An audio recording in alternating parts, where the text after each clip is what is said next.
Hello, ladies and gentlemen, and welcome to another episode of the Game of Thrones podcast. I'm your host, Preston Jacobs, and I'm joined here once again by Tony Soprano's lost son, Carmine of RedteamReview. Okay, that's not fair. I'm sick. No, but that's the thing, is your voice is so much like a guy, like some Jersey thug that would leave you in the river. Oh my God. Like right now, that's like your voice. Oh Lord, Jesus, thank you. No, because it's like because you're sick. So Carmine is very, very sick at the moment, and so his voice sounds like he's had like 60 years of smoking cigarettes. So, Don't make me laugh too much. or else I'll be sleeping with the fishes. Oh, you motherfucker. Oh man! So today we're going to be discussing HBO's recent announcement that they've ordered a prequel series for Thrones, or at least a pilot. As always, we're available on SoundCloud and iTunes and Google Play, so consider checking us out. And if we also have our YouTube channel, so check us out there too. We have a dedicated YouTube channel to the podcasts. And leave your thoughts below in the comments, and we might consider you in a future episode. So, Carmine. That was good, man. That was good. Yeah. Well, I don't have it down like you do. I stutter a bunch. I'm like Dan Harmon. You ever listen to Harmontown? I have not. Okay. I've seen clips and pieces of it, but I know what you're talking about. It's... And to be fair, I'm not very sick. I'm feeling fantastic. I can dance. I can do a backflip. It's just I cough so much. It's my voice. My voice has been hijacked by the Russians, pretty much. So I can't really talk that much. But I do apologize for people that have a problem with this. But we wanted to get you this news out and our thoughts on it as soon as possible. Preston. Yes. Since you're the Game of Thrones aficionado, we're the announcement is basically that they're going to be doing the prequel series. That's confirmed. Yes. Before it wasn't really like set in stone. Now it is. And the topic of the prequel series will be set in 1,000 years before? Well, they say it's thousands of years ago, and that it's the Age of Heroes and the descent into the Long Night is what this pilot is going to be about, which surprises me. All of the topics that we'd heard being floated by different fans and the kind of clues that were left by George R.R. Martin didn't really point to this. So I'm very surprised that this is the topic, like the years before the Long Night, and what was going on in the Age of Heroes. So we'll see. I mean, we know nothing of this period of time from the books, and actually. Well, before we get into that, out of all the periods I thought they would tackle, Robert's Rebellion, they said no. I guess they're saving Robert's Rebellion for maybe a movie, or maybe like a small special. Out of all the periods, I thought they would go for the Dance of Dragons, because Dance of Dragons is very close to what we have now with Thrones. Families battling it out, civil war, dragons all over the place. It has everything Game of Thrones has now, except White Walkers. The other period of time I thought they would maybe try to take advantage of is perhaps Dunk and Egg. Or maybe even Aegon's Landing, when Dany's ancestor first came over to Westeros. But I feel like that could also be a movie. This is kind of interesting because they're essentially choosing a period in time that they can do whatever it is they want. Reminds me of what Disney did with the old expanded universe with Star Wars. Yeah. When Disney came in, they wanted something after Episode 6. But they realized that there's already a lot of stuff out there post-Episode 6 that has been going on for 20 years. So they decided to reboot everything so they have their own space to do whatever it is they want. What is the golden age of heroes? Well, the Age of Heroes, so prior to the Wall's construction, we hear about two ages. We hear about the Dawn Age, and then we hear about the Age of Heroes. The idea is that in the Dawn Age, you had the first men fighting with the Children of the Forest. And then when the Age of Heroes happens, there's kind of a truce period. And the assumption is that the first men started forming kingdoms, and you just had these many kingdoms throughout Westeros, and other than that, we don't really have much other than a few kind of random legends.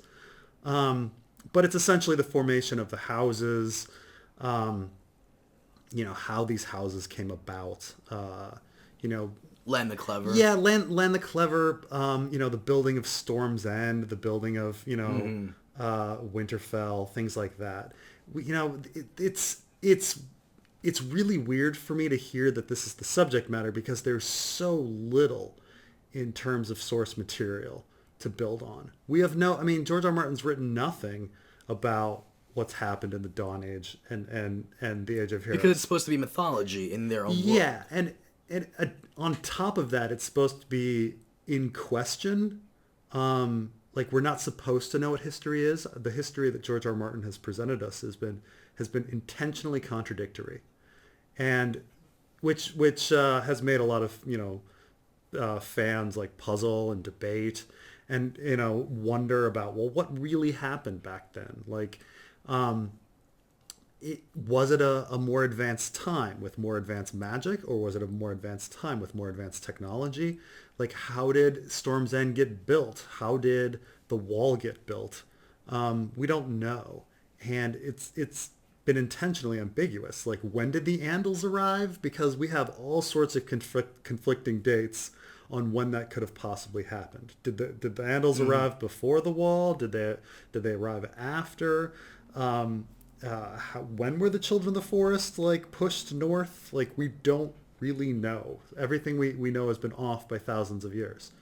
So all we kind of know is that there's some first men and some Children of the Forest and some giants, and then there's the long night and the wall comes about, and so at some point there's an ant. So basically, as long as Land the Clever tricks the Casterlys out of Casterly Rock, as long as Bran the Builder shows up somewhere and builds some stuff, and as long as the wall goes up, everything should be dandy. They essentially have a pretty much a blank slate to do whatever it is. They have, yeah. And I doubt George R. R. Martin was gonna go back at any point ever and fill that stuff in. No, unless he had some sort of big reveal, which sometimes I wonder about whether he was going to give a Planet of the Apes reveal to find out that the past was super advanced technologically and everything regressed from, say, nuclear war, and that's certainly a possibility that he was going to do that. But I feel like if HBO was going to do it, no, it's going to be knights and and dragons and all of that. More of what we've seen, as if the Middle Ages, the Middle Ages have just lasted 8,000 years in perpetuity in Westeros. Yeah, so it's definitely weird. I'm puzzling at how they're going to handle it, because they. Yeah. Well, let's go into our reactions. You want to go first, or you want? No, you go. I need some time. I'm happy, but at the same time, I'm a little disappointed. But if I had to measure it, it's 90% happiness, 10% disappointment. 90% happiness because, woo, we're getting more Game of Thrones. Fantastic. 10% disappointment because, once again, I thought we were going to go into another era. Dance of Dragons is ripe for the picking. At least this way, they have a blank slate. They can do whatever it is they want to an extent, and we can get some really cool legends. Because it says here, it's going to focus on the Starks, of course, and probably House Lannister. Yeah. It says we're going to from the horrifying secrets of Westeros' history to the true origins of the White Walkers, the mysteries of the East to the Starks of legend. It's not the story we think we know. So we're going to get some Starks. We might get Essos, which is really weird, but I'm intrigued now. And we might also get some interesting reveals that just maybe House Bolton was the good guys, and then the Starks were the assholes. Yeah. Because it says here horrifying secrets of Westeros history. The hell could horrifying secrets mean? How could it get more horrifying than it is now? We kind of know that the Starks went north, and when we know that during the Age of Heroes, when the Starks conquered the north, they subjugated all of the houses. They killed off the men, and they forced they married the women into their family. I theorize that that's how the Starks got special warging, green seer, skin changing blood, is that when they came in and they killed off some of the first men from that area. Those first men had green seers and wargs and skin changers among them. They killed them off, and they took their daughters, and they married them. And when I say married them in, they forced marriage is rape into their family. Right. So the Starks are not innocent, and the Boltons also were known for skinning people back then. And I think one of the theories I had was that the reason that they're skinning is that they're trying to somehow steal and take that Stark ability to skin change, and they think they can do it by skinning people, which is. I hope they put that in. That's an idea from several George R. R. Martin stories, including the skin. Right, but I hope they put that in because it would make a lot of sense to House Bolton's whole skin. Yeah. But your thoughts? Are you happy about it? Are you excited? What do you think? I guess I'm happy, but it's. I guess I'm a little apprehensive about it being a little too distant. I remember when the first time the Knights of the Old Republic comic book came out. I don't know if you. But I remember picking it up and reading it, and then I'm like, this has nothing to do with anything that I'm familiar with, other than the fact that they have lightsabers and there were some huts in it. That was. See, the problem is with you should have played the Knights of the Old Republic video game for the Xbox. That's where it was at, but. But I was almost looking at it, I'm like, this is barely Star Wars. It's almost too distant. And kind of the same thing happened. I watched Caprica, and I was like, okay, I kind of wanted, more of Battlestar. And Caprica, it was, they have some of the same last names, and they're on these planets, but it was a very different story, very different feel. And maybe had it not been canceled, it would have advanced more towards what we were used to. But it was almost too distant, And now we're talking about something that's happening 8,000 years before the events we know of. So it's tough, and of which George R. R. Martin's written, extremely little about. So I don't even know if it's almost not an adaptation. It's almost just a complete blank slate that has nothing to do with what George R. R. Martin is doing.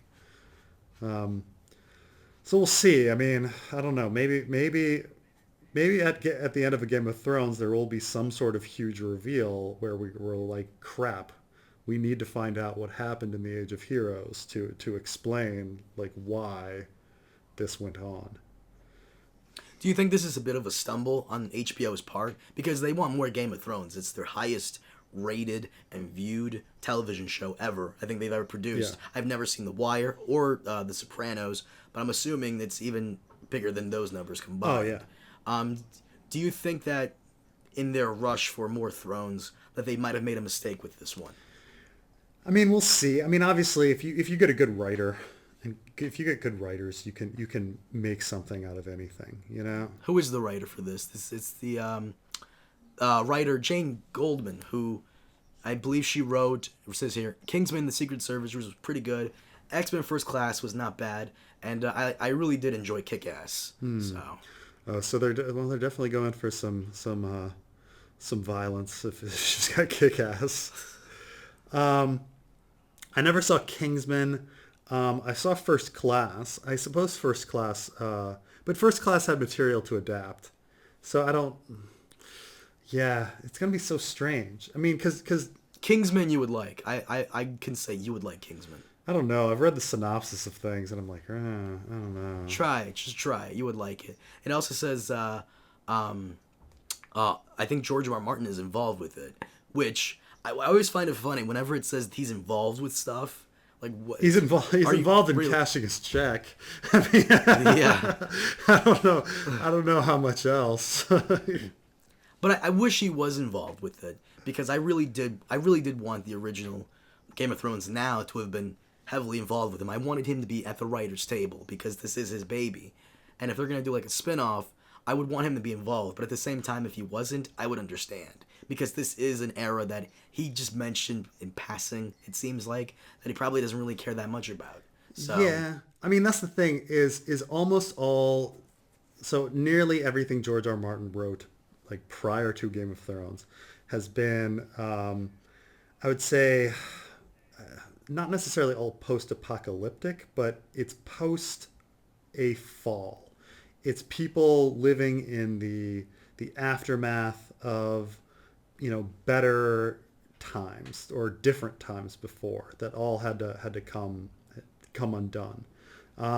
He wrote a book called Windhaven, which is about, a fallen space society and this new medieval society that's birthed from it. He wrote a story called In the House of the Worm about, an advanced society that could do genetic engineering, but then fell to medieval society. He did a story called Bitter Blooms about spacefaring people that fell to a medieval society. He had the Thousand Worlds universe, which was about this vast empire of humanity that could do incredible genetic engineering and spacefaring that fell to lose light speed travel and then to have just gained it back again and to rediscover the disparate pieces of itself and how it grown so strange and diverse. That's what he likes to write about. He likes that after the fall, after the apocalypse kind of stuff. Because he was a huge fan of Jack Vance, and Jack Vance wrote Dying Earth, and which is also about this kind of the past being great and everything falling. So it's going to be strange to actually show the society before the fall, because if the whole thing is Westeros is post Long Night and things have fallen to into a medieval society, and I thought the idea, whether they're magically advanced or technologically advanced prior to the Long Night, they were going to be one of those two things. So it'll be interesting. I mean, it'll be weird. It'll be very weird.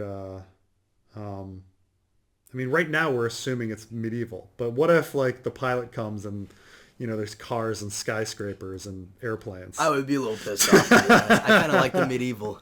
I like the medieval aspect of Game of Thrones. I do. We don't really have another medieval show right now. It's funny, in the 90s, which, yes, I am young enough to remember it, we had a lot of shows like that took place in medieval times, kind of. Like, remember Hercules, and you had Xena, and there's another one I can't fucking think of, but like we had a couple of shows that took place in these like time frames. Now everything's like either near future or modern times, and it's kind of boring in a sense. Well, you got your Vikings, and you got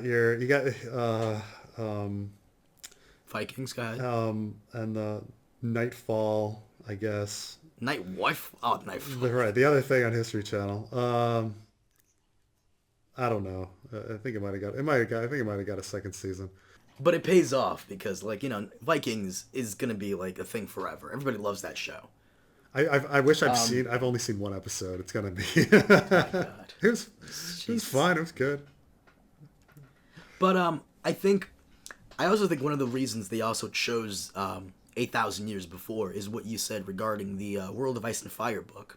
George R. R. Martin lets those two write about everything he doesn't care about that he wants to go back to. Well, it's funny that I said that because I messaged Elio, and he said no, like, oh, why? Well, I wanted to know about a particular fact and whether or not that was out of his mind or whether it was out of George R. R. Martin's mind. And Elio kind of wrote back and said, surprisingly, almost everything in it is actually from George R. R. Martin. Like, Bullshit. Well, I mean, that's the thing is, I wonder, but he said, like, it was surprising how little, he allowed us to do. He's like, we did get some random things in from the free cities, but, the claim was like, yeah, no, it was, that information was, most information was from George R. R. Martin. So that's out of his mouth or out of his fingertips. I don't believe that. maybe I believe somewhere in between. Maybe it's, but What fact were you looking for? I was specific. Well, so in A Feast for Crows and The Winds of Winter, we hear about the Winged Knight, and the Winged Knight in both of those books, in the main series, was an Aaron. And then in The World of Ice and Fire, all of a sudden it says, no, and no, the Winged Knight was actually from the First Men, and Artis Aaron was the Falcon Knight, and everything's been confused. And this is a big deal because the idea is that if Artis Aaron was the Winged Knight and he could fly on giant falcons, that means some Andals might have telepathic abilities. But the switch to making the Winged Knight a first man versus Artis Aaron being the Falcon Knight means that no, the Andals don't have any telepathic abilities, and it's all first men. And so that was the big thing. Like, so discussing like, well, Sweet Robin's potential telepathic abilities, like, could he get some from his Aaron side, or does it all have to come from Lysa and his first man side for him to have any sort of special abilities? So that's where it comes from. But yeah, I was asking about that particular fact because it was a very strange retcon to me because they, the main series several times says that Artis Aaron is the Winged Knight. And then The World of Ice and Fire says that no, Artis Aaron is the Falcon Knight. So. All right, let me ask you just one last question then regarding this. By the way, is this a prequel series or is it a spin-off? I think it's a prequel. Well, for it to be a prequel, it would have to be like Robert's Rebellion. This is kind of like Knights of the Old Republic for Game of Thrones in a sense. Right. Like, it's so far in the past that like prequel actually kind of implies that it comes before, but this isn't coming before. It's not like essentially the start. It's not coming before in succession, like say the prequel trilogy of Star Wars. It's some vastly different time period. But my question is, what does this show have to do to make it a grand slam in your eyes? What does it have to include? Oh shit! You want me to go first? Yeah. It has to. For me, it has to turn everything upside down. So we go into Game of Thrones. The Lannisters are essentially the bad guys, I guess. Stark's are the good guys. We got to turn that upside down. Stark's got to be the bad guys. I guess Land the Clever needs to be charismatic. He needs to be a little bit of an. He needs to be Tyrion. If Tyrion wasn't a dwarf, we gotta get like the formation of all the houses. House Tully. I want to see them being badasses. They've been shit on the entirety of the series. House Aaron. You know what? No more little kids. I want House Aaron to be like a big, tall, black dude riding on top of a griffin. Like, we got to get everything up on its head. And for me, no Targaryens, no dragons. Not this time. Not for the first couple of seasons, at least. And I will say the one thing there were dragons back then. This is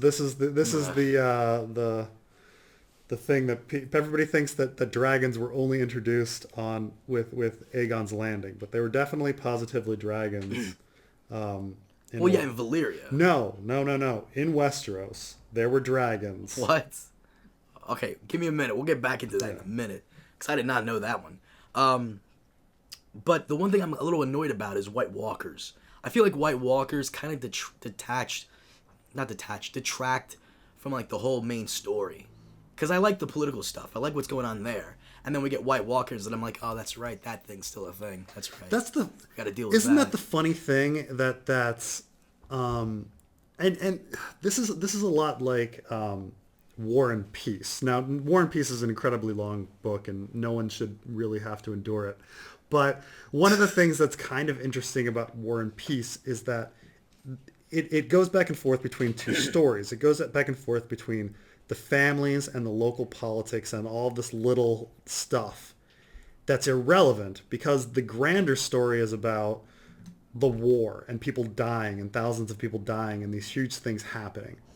But as time goes on in the book, you don't care about these huge important issues. They become boring. You start caring about the people, and all of a sudden these little irrelevant things are the things that you become interested in. So what's funny about Game of Thrones is like the plot of Game of Thrones is kind of, oh, everyone's bickering and rearranging deck chairs on the Titanic while the White Walkers come in and kill us, right? And that if they hadn't been bickering amongst themselves and they paid attention to the larger story, it could have been prevented. But when it comes down to it, that politics, the backstabbing, the small story is what's fascinating. And the larger story, I mean, it's not that interesting. It's just freaking zombies, and zombies aren't interesting. They're Well, that's kind of what I'm getting at. Like, I love, like, in the books, like, you know, it's interesting. Euron has this dragon horn, and then you have, you know, Stannis' march against the Boltons, which is intense in its own way, with Theon in the middle of it. And then you have, like, Dany and the fucking Sons of the Harpy, and then you have, like, all these, like, amazing things, and then you're like, oh, that's right, it's White Walkers are coming, that's right, they're gonna ruin everything before it starts to get good.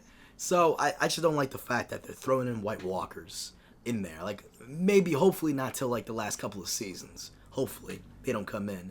But what do you mean about dragons being in Westeros? Explain that one. Well, yeah, no. According to legends, there were definitely dragons. So there was a dragon called Urax that an ancient guy in the Age of Heroes named Serwyn of the Mirror Shield tried to attack. He approached it with a mirror shield, and the dragon only saw its reflection, and so Serwyn was able to kill it. And there's also the story of Florian the Fool, who we don't know anything about that story, but we know that it involves a dragon because in the Dunk and Egg stories, the girl that Dunk is kind of hitting on, Tansel Too Tall, she is a puppet master, and she's going to put on a puppet show, and the story of Florian the Fool involves a dragon puppet. So at least in two different legends, there are dragons in Westeros. Long, back in the Age of Heroes, long before, Aegon's Landing. But couldn't those just be random tall stories, tall tales? Sure. Yeah. But then again, so could The Long Night and all of this. So, I mean, it's as true. The story is as established as anything else. Anything else before, things were written down. So, yeah. So, but I mean, the name Urax, it sounds like an Eastern dragon. So, I don't know. So, my question on to you again, what does the show have to do to make it a grand slam for you? I think it has to have, compelling politics, character, it has to be big. It has to be intricate for me. Like, it has to be like seasons 1 through 3 where there's double crosses and there's intriguing, interactions, and there's politics, and that you can kind of like sit back and say, well, it's in whose best interest to do this, and who's teamed up with whom, which alliance would work well. Like, that's the kind of thing I want to see, like I want to see like grand Littlefinger scheming, that produces, fun, reveals and shocks and stuff like that. That's what I want. But I have a feeling that it's going to be battles, mind-numbing battles. It's funny, Game of Thrones, for like the first few seasons, with the exception of the Blackwater, all the battles that were like major took place off screen, and we only saw the aftermath of it. So we don't really need big battles. The one thing I actually do want, I forgot to say, that I really want this to be a grand slam with, is I want to see the Reach. I want to see Dorne. We only see bits and pieces of it. I want to see the Stormlands. I want to see the Riverland. Well, not the Riverland. Fuck the Riverlands. Enough of the Riverlands. Never mind there. I take that back. I want to see the Vale of Arryn a little bit. Yeah. I want to see these places. I want to see Volantis and Myr and Tyrosh. I mean, that's what's kind of great about Dunk and Egg, is that it actually takes place like in the Reach, There's so little. I mean, I guess there's one Catelyn chapter that takes place in the Reach, and I'm trying to think of anything else. Even in the books, I think they don't. I don't think Catelyn goes to the Reach in in the show. Like, Jamie goes to the Reach, obviously, briefly, but yeah, very little of our story takes place in the Reach. And I don't think any... Well, it's going to take place even more so in the Reach and Winds of Winter when Euron starts invading, as well as the story. I mean, I guess Old Town. Old Town's the Reach, technically. Very little of our story has taken place in the Westerlands. I'm sure. Yeah, there you go. I mean, we hear about Robb. I'm trying to think if any major character has any... No major character has been to the Westerlands yet. Everybody's in the fucking Riverlands, and that's so... Like, enough of that shit. Enough of that shit. But anything else you want to say about this prequel series before we wrap it up? No, it's tough. It's tough to really... It's really tough to really imagine what it's going to be because there's so little information on what's written. And, I don't know how George R. R. Martin can be involved unless he's just kind of saying like, oh, this is what I had in mind. Maybe he has one interview or something where he explains to people what it was like back then. But, it's not going to be based... It's not really going to be based on any books. I mean... Garth Greenhands or something, all of this like weird legends of gods walking the earth. Like, I don't think that stuff's going to happen. But, yeah, it's blank slate, completely new show, really. So you excited? They can write well, sure. I mean, it'll be interesting. I mean, they're going to put a lot of resources in it. And, yeah, they need, and that's the thing is they need the ratings. Westworld is not performing as well as they'd hoped. Really? I mean, I love Westworld. It's fun as hell. But I think it's only pulling in like a 1.6 million viewers, 1.7. I mean, Game of Thrones got it's like 10 million, so yeah, it's not anywhere close. So they need something. Well, Watchmen, they're probably banking on Watchmen. Oh, right, the Watchmen series. That's going to be weird. Oof. I mean... I'm surprised HBO is going to take that approach because it seems like everybody and their moms is doing a superhero show. Everybody's doing one. Yeah. So I'm surprised HBO is throwing their hat in there. We're going to get sick of superheroes, I'll tell you that. It's going to happen in 10 years. It's going to happen. The one thing I hope they fucking fix, I kind of hope they do and hope they don't, is I want 12 episodes. If they can do 12 episodes nicely, then let's have 12 episodes. If not, then keep it 10. Because I hate... Like, I have a lot of friends who always recommend me to watch these shows on the CW. And I can't. Because I know for a fact that you can't really tell a great story in 22 episodes a season. They stretch... Too many episodes. They stretch everything out. And there's filler involved. And oh my God. I wouldn't love Game of Thrones if it was 22 episodes a season. I would not. It's God, it's so funny because so one of the shows that I'd watched with my wife a while back with Jane the Virgin, and Jane the Virgin is it's a really funny show in that it's a farce soap opera where just like so much stuff happens because it's a soap opera, but it's like because so much crap happens and then it's 26 episodes a season. Oh. So like you're just like, how many like twists and turns can a story go through in 26 seasons? And they don't stretch it out, but it's just like gets to the point where it's just exhausting. You're like, oh my God, like they go through so much. Like, God.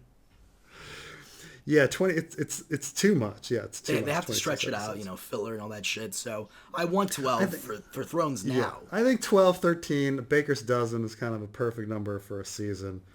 Yeah. But 10 I'm okay with if they can do it in a nice way. I don't know. I don't know what to expect, but I'm excited, a little worried, but mainly excited. There'll be dragons. They're gonna put dragons in it. They're gonna put They're gonna put dragons. They're gonna put White Walkers. They're both gonna be in it. There'll be dragons and white. We're gonna get any Valyrians, any white hair. They're gonna be some white hair hotties. There's gonna be a direwolf budget, and that's where it all went. They're saving up all the computer direwolves. Yeah, there's gonna be stuff, and then everyone's gonna be a badass. It's gonna be 52 Tormans and 100 hounds all hanging out. You know I'm right. There's gonna be one little girl who can do like backflips and shit with like 5 Oh, daggers. oh, right. No, it's gonna be, yeah. There's gonna be at least like 5 like first men, women who are gonna be like badasses with double blades. Oh, See, the more you it's talk, the more I'm getting a little worried. you you know all of this is gonna be there. Lord. It's warrior queens, the whole thing. Xena. It's gonna be a whole bunch of Xena, the warrior princess. God, no. All right, let's wrap this up. Guys, once again, thank you so much for joining us on this episode of the mini Game of Thrones podcast episode, whatever you want to call it. Once again, I do apologize. I am a bit sick right now, and hopefully next time I won't be as so. Also, if you enjoyed the episode, then consider supporting the podcast over at patreon.com/RedteamReview. Preston, thank you for joining me on this episode, and we'll see you guys next time. Leave your thoughts and comments below. We might cover them in a future episode, and we'll see you all next time. Have a good one.